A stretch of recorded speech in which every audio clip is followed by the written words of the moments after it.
Hi everyone, welcome to my craft room. So this afternoon I've been having a bit of flower fun and I've been working with the Big Blooms flower formers. So just to show you how easy they are to work with, what I've done is I've loaded these on my pick scan mat and I've cut them with my Cameo. I've done half of the sheet cut out with a machine and then the other half I'll cut out with by hand with scissors. So peeling this away.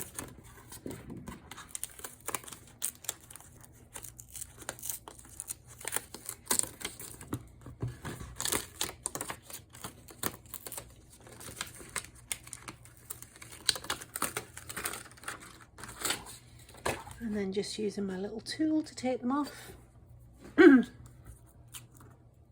One, two, three, four. And it's quite nice to have a machine to do a lot of cutting if I'm having a day where my hands are bad, or if I'm in a hurry, if I'm working on an order and get lots cut at the same time. But I quite like cutting out by hand too. I find it quite therapeutic and quite relaxing. So I just wanted to show you how easy these are to cut by hand. And that you don't have to have a machine. So let's snip that away. And using my little sheets. First of all, what I do is I make it a smaller tile so it's easier to work with. And then I just literally cut round. Now there's no guidelines on this. And as every petal on every flower is different, I like to cut just short of the edge to make sure I've got no white on there, and then all I'm doing is turning the design. As you'll notice, I'm not turning the scissors as much, so it's nice and comfortable on my hands. I'm just literally moving the design about in my hand.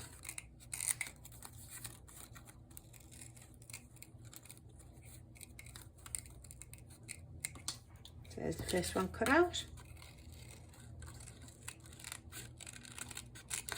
So these really are quite quick and easy, quick and simple to cut out. And I'm sure you'll agree that it's worth a little bit of effort when the flowers are made up.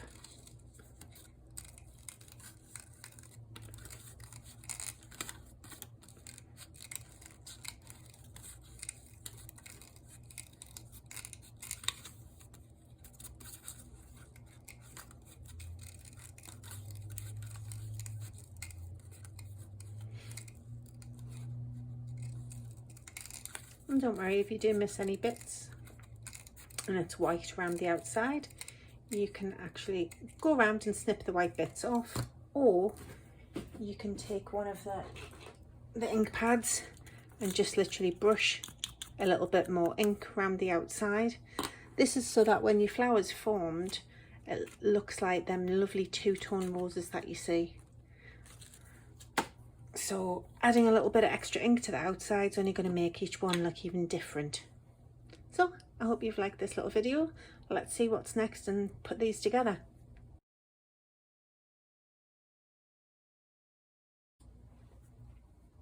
Hi everyone. So I just wanted to show you quickly how I put these together. So I've got the two different styles here. I've got the ones with the pollen head stamens and the ones with a large sparkly centre. So I've taken both styles, have the three different sets. Now if you can just see, when you cut the sheet out, the larger ones are at the left hand side of the sheet, the small ones are at the right. So you'll notice when you start layering up the size differences of these. So think of it as building a pyramid with a larger base at the bottom going up to a smaller point at the top. So just to add a little bit even more detail, I'm just going to quickly go around the edges with a little bit of this blue ink. And the reason that I do this is every petal on every flower is different. So just by adding a little bit of ink on it, it just makes each one look even more different.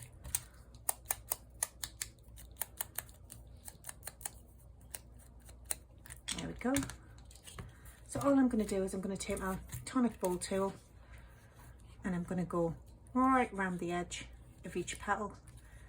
As you can see, because this is £32, so 120 GSM paper, it's curved in on itself, so I'm just going to turn it back and give it a press in the centre. So I'll just get this done for the other 2 layers. Really quick and simple. If your flower's not curving like that, it just means you're not applying enough pressure. Maybe you're using card, heavier weight paper, so you just need to apply a little bit more pressure. When you roll your ball tool over, the petal should come back just like that. Right, so this is the smaller one, so this is going to go to the top and these 2 to the bottom. So just using a little bit of my glue from my glue gun, I'm just going to press these in place.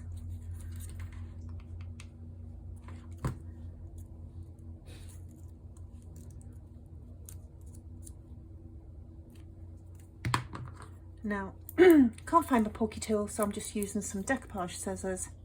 And what I'm going to do is I'm going to poke a hole right in the centre. Take the scissors out, and then I am going to take 3 pollen head stamens, trying to get them the same length, fold them in half, and then I'm just going to take a little bit of craft wire. Any light flexible craft wire will do, and all I'm going to do is I'm going to create like a bobby pin, like how you would put your hair up. I'm just going to slot the wire through and pull both tails down. So this is going to help me get the stamens inside the flowers. Some stamens you don't need to do this with because they're wired as well, so it makes it easier, but for the ones that are just covered, it just helps the pollen head stamens go where you want them to. So I'm going to pull these back out because I'm going to show you type number 2. So that was the pollen head stamen ones. We're going to do this lovely little sparkly bow. So I had some of these left over from my Christmas crafts, and I wasn't quite sure what I was going to do with them. It's just a really lightweight little polystyrene ball which has been encrusted in glitter. So all I'm going to do is going to take some of this ink pad, the same colour as what I've used on the flower, and I'm just going to lightly brush right round. We're not completely covering it, we're just adding a little blue tinge to it. And then what we're going to do is turn it over, because it didn't go completely round. I've got a little bit at the bottom where I didn't bother putting any. I'm just going to pop that in the centre of the flower, and then you can just bring the petals up, and there's your second type of flower done. I hope you like these sheets. They're so easy to use. I've had so much fun with these this afternoon, creating lots of different styles. I'm also working on some new colours of these, so I hope you'll go on and have a look, and I hope you'll give them a go. So thanks very much for watching. Take care. Bye.